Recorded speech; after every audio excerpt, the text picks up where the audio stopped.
Star उत्सव पर देखिए आपके चहेते शोज अब से डीडी फ्री डिश पर।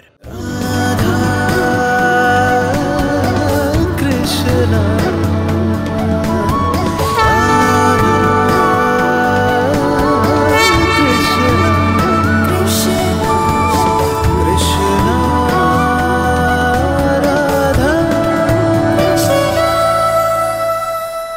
कृष्ण, हमने प्रत्येक शिला पे अपने चिन्ह तो लगा दी, किंतु ये स्मारक बनाने में तो हमें वर्षों लग जाएंगे ना।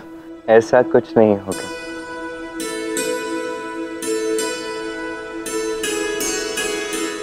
ये शिला तुम स्वयं स्थापित करो। ये हमारे स्मारक की अंतिम शिला होगी। तुम्हें स्मरण है, एक बार तुम्हें एक अद्भुत नगरी का स्वप्न आया था।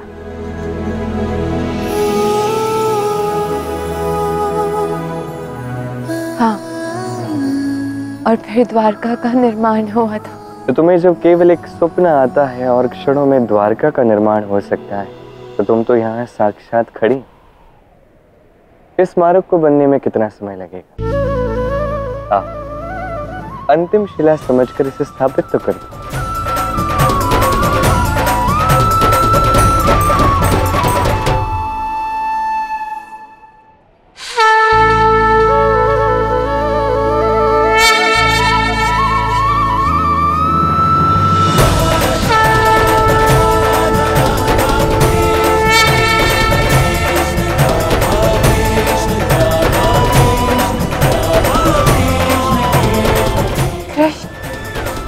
ये क्या, तुम अपनी दैवीय शक्तियों का प्रयोग कर रहे हो?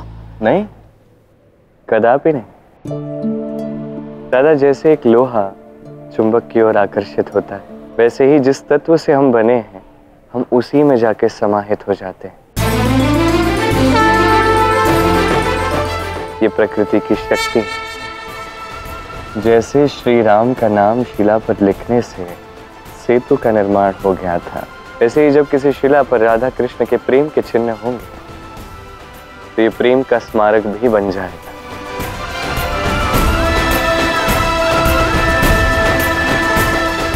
कृष्ण, हमारे प्रेम की पहली स्मृति तो ये पृथ्वी है, और इस पृथ्वी पर हमने हमारे प्रेम को कितना विस्तार दिया है। और यहाँ प्रेम का चिन्ह ये शिला भी रख रहे हैं। अभी कुछ शेष है राधे। इस स्मारक की नींव से लेकर शीर्ष तक हमारे प्रेम के चिन्ह होने चाहिए।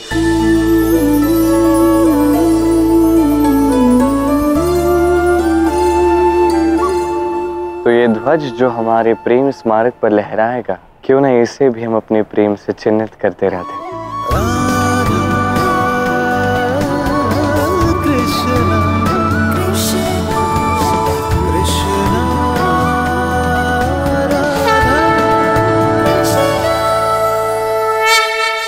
वैसे तो मैंने तुमसे कहा था कि मैं शक्तियों का उपयोग नहीं करूंगा, किंतु इस प्रेम चिन्ह की स्थापना के लिए क्या शक्तियों का उपयोग कर सकता? इस प्रेम की स्मारक में मानवता का कल्याण निहित है। इसके लिए जो भी आवश्यक है हमें करना होगा कृष्ण।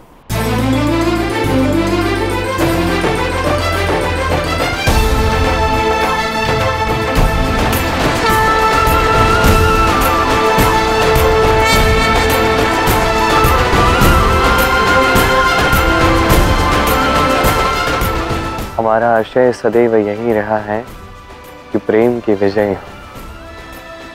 तो आज राधा कृष्ण प्रेम का ये ध्वज प्रेम के स्मारक पर स्थापित करेंगे।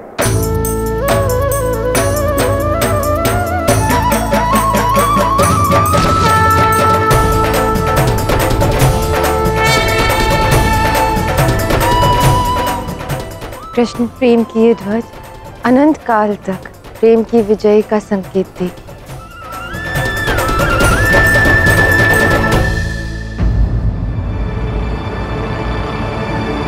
प्रणाम ऋषि श्रेष्ठ। क्या तुम्हें ज्ञात नहीं, बिना मेरी आज्ञा के आश्रम में आना निषेध है? ऋषि श्रेष्ठ, आप अत्यंत ही महान हैं और हम यहाँ जिस कार्य की उपस्थिति के लिए आए उसका प्रारंभ हम आप ही से करना चाहते हैं। तो तुम हो कौन? मैं द्वारकाधीश श्री कृष्ण का पुत्र साम। अपने चरणों में मेरा नमन स्वीकार करें। क्या चाहते हो? ऋषिवर, मेरे पिता द्वारकाधीश श्री कृष्ण अपनी सुंदर सी नगरी द्वारका में एक अति भव्य स्मारक का निर्माण कर रहे हैं, और इसलिए मैं चाहता हूं कि यदि आपका आशीष उस कार्य को मिल जाए तो फिर वो स्मारक कभी भी नष्ट नहीं होगी। तो कृष्ण ने तुम्हें मेरा आशीष लेने के लिए भेजा है, किंतु वो भूल गया कि आशीष मांगने से प्राप्त नहीं होता, प्रसन्न होकर दिया जाता है। मेरे पास व्यर्थ समय नहीं है, चले जाओ।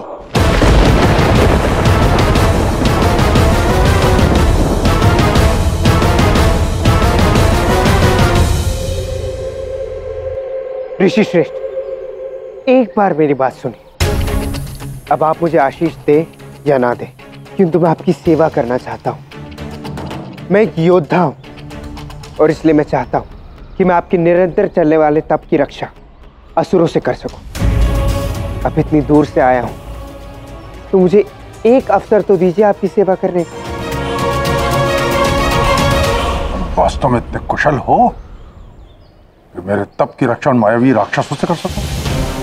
स्मरण रहे, यदि असफल हुए तो भस्म कर दूंगा। अवश्य ऋषिवर, मैं महादेव का अंश हूं, और मेरे रहते आपके यज्ञ को कोई भी भंग नहीं कर सकता है। और यदि मैं ये कार्य करने में असफल रहा तो फिर अपने संदेह मुझे भस्म कर सकते हैं। किंतु ये स्त्रियां भूलवश मेरे समीप नहीं आनी चाहिए, क्योंकि मैंने ब्रह्मचर्य का व्रत धारण किया है। अवश्य ऋषिवर, आप इन्हें जहां भी निवास करने के लिए कहेंगे ये वहीं रुकेंगे। इन्हें आश्रम के बाहर कुटिया में रहने को कहो। जाओ। जो आज्ञा। ये ऋषि दुर्वासा तो अत्यंत ही क्रोधी व्यक्ति है, मुझे सचेत रहना होगा। शुक्राचार्य, अब आप ही मेरी रक्षा करिए। तुम निश्चिंत रहो साम, इस बार सफलता हमें अवश्य मिलेगी।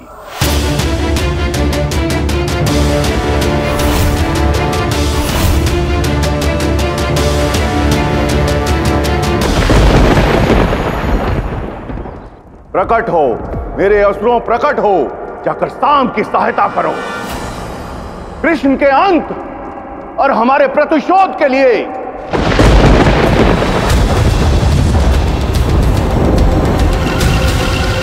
गुरुदेव ने काम कर दिया है, अब मेरी बारी।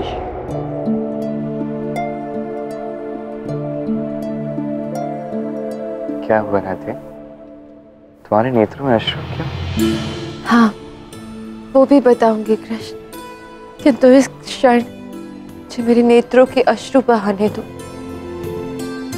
मेरे अश्रु जल से प्रेम के इस मार्ग को जीवन का अंतिम अर्घ दे रही हूँ।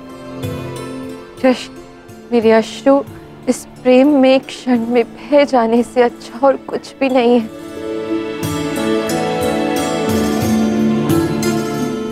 कितना अद्भुत क्षण है, इसे किसी की कुदृष्टि ना लगे।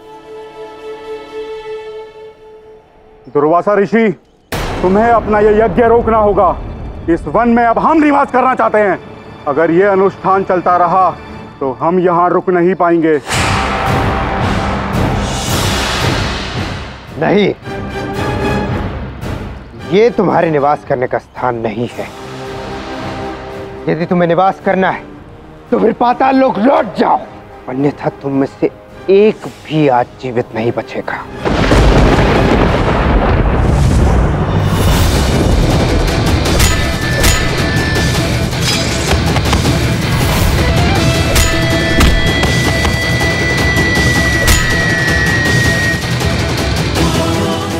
मुझे इस घटनाक्रम को विश्वसनीय बनाने के लिए थोड़ी मार भी खा लेनी चाहिए।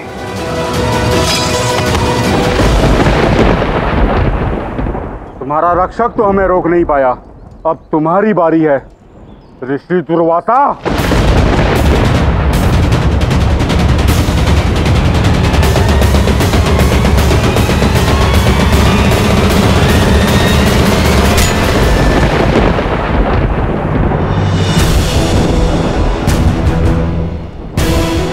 मैंने ऋषि दुर्वासा को वचन दिया है और मैं अंतिम श्वास तक अपना वचन निभाऊंगा।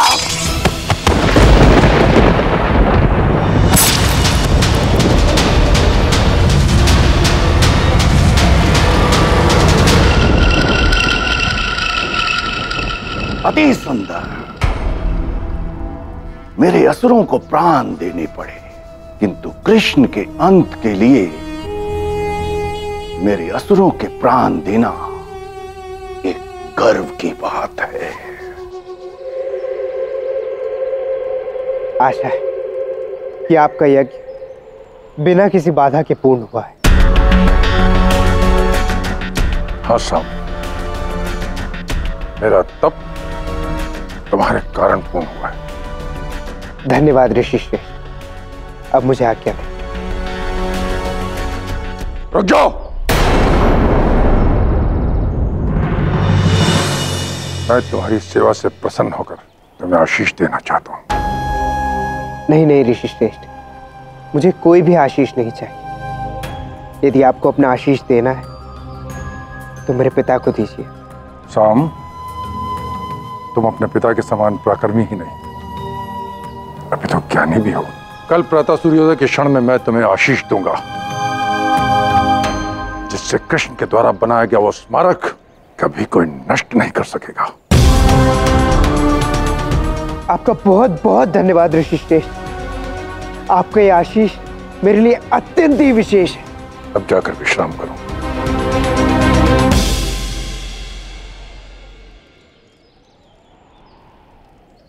बड़े ही प्रसन्न दिख रहे हैं ऋषि दुर्वासा, किंतु जिस प्रकार सूर्योदय में आसमान अपना रंग बदलता है, ठीक उसी प्रकार आपके मुखमंडल का भी रंग बदल जाएगा। आपकी प्रसन्नता क्रोध में परिवर्तित हो जाएगी।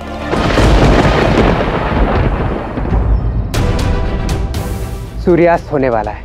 आप सब नदी से शीतल जल पीकर अपनी थकान को दूर करिए। उसके पश्चात मैं आप सबको आपका निवास स्थान दिखाता हूँ। आपने अद्भुत शक्ति का प्रमाण दिया है श्याम। धन्यवाद। चलो।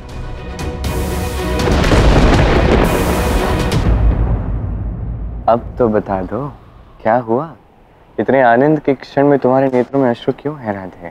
ये प्रेम की स्मारक भी तो संपूर्ण द्वारका के साथ जलमग्न हो जाएगी ना कृष्ण। राधे, अभी इसके प्रारंभ का आनंद तुमने भोगा नहीं और इसके अंत के विषय में सोच रही। इस अंत से अपना ध्यान निकालो और इस आनंद में लगाओ ना। देखो कितने सुंदर प्रेम के स्मारक का निर्माण किया है राधा कृष्ण ने। किंतु विचारों का क्या करूं? उन पर कैसे नियंत्रण करूं? कठिन तो ये होता है, किंतु यदि विचारों पे हम नियंत्रण नहीं रख पाए तो उसकी प्रतिक्रिया पे नियंत्रण रखना आवश्यक है। उससे क्या होगा? ये विचार आएंगे एक समुद्र की लहर की भांति और बह के पुनः चले जाएंगे, हमें कष्ट नहीं देंगे। इन अश्रुओं के साथ मैं भी तो बहती जा रही थी ना कृष्ण।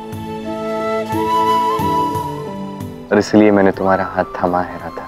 एक क्षण भी बह जाए, किंतु हमें यहाँ कुछ क्षण और रुकना है।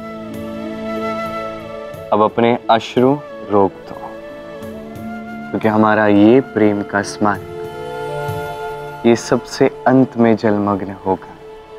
ये पुण्य नगरी द्वारिका ये अनंत काल तक पृथ्वी पर वैसे ही रहेगी जैसे एक महान तपस्वी जल समाधि ले लेता है। इस द्वारिका का पुण्य इस जल में भी अक्षुण्ण रहेगा। जैसे हमारा प्रेम हमारे हृदय में रहता है। 100%।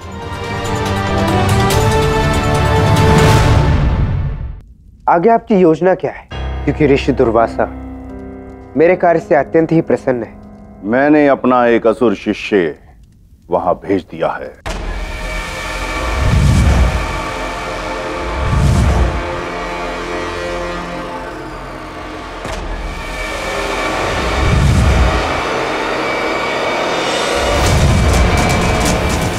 आइए गोपियों, मैं आपको आपका निवास स्थान दिखा देता हूँ।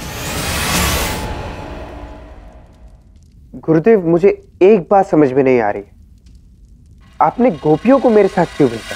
शीघ्र ज्ञात हो जाएगा शाम, तुम बस देखते जाओ। गोपियों, ये आपका निवास स्थान है, प्रवेश करिए। धन्यवाद।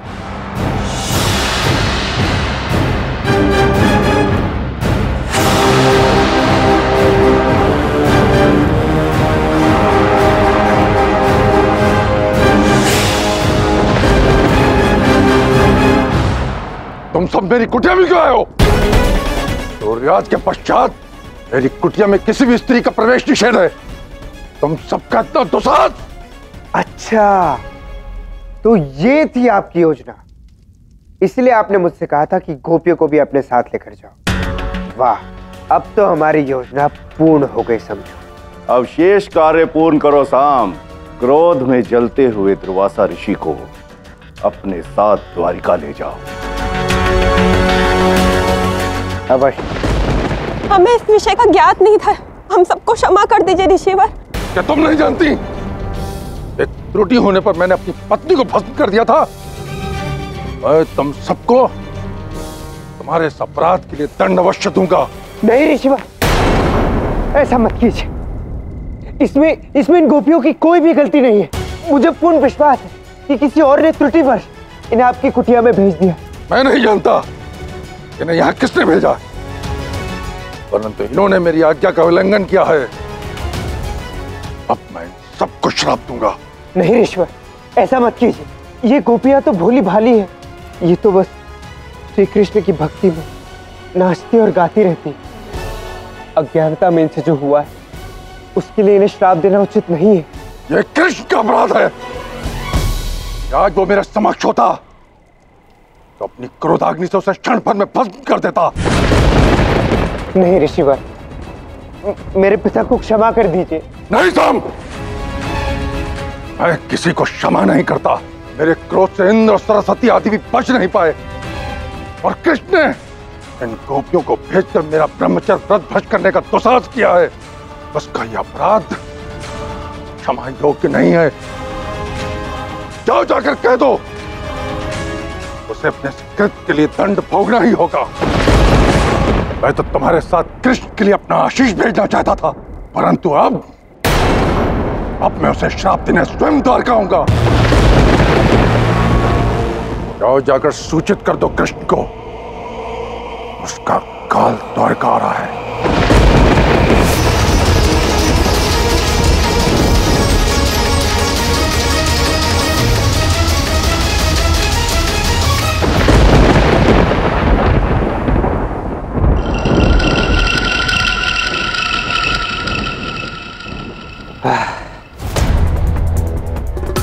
अंततः अब वही होगा जो मैंने सोचा था। अब वासुदेव श्री कृष्ण का अंत होना निश्चित है। तो क्या आगे की यात्रा के लिए अब सज्ज हैं राधा रानी? किंतु आगे क्या होगा कृष्ण? पंच तत्वों में से पृथ्वी तत्व के पश्चात आता है जल तत्व, और हमारे प्रेम की अगली स्मृति हम चिन्हित करेंगे जल पर। वो कैसे? ये तुम्हें ज्ञात हो जाएगा कुछ ही क्षणों में। कृष्ण जल में कौन सा स्मृति चिन्ह बनाने जा रहा है?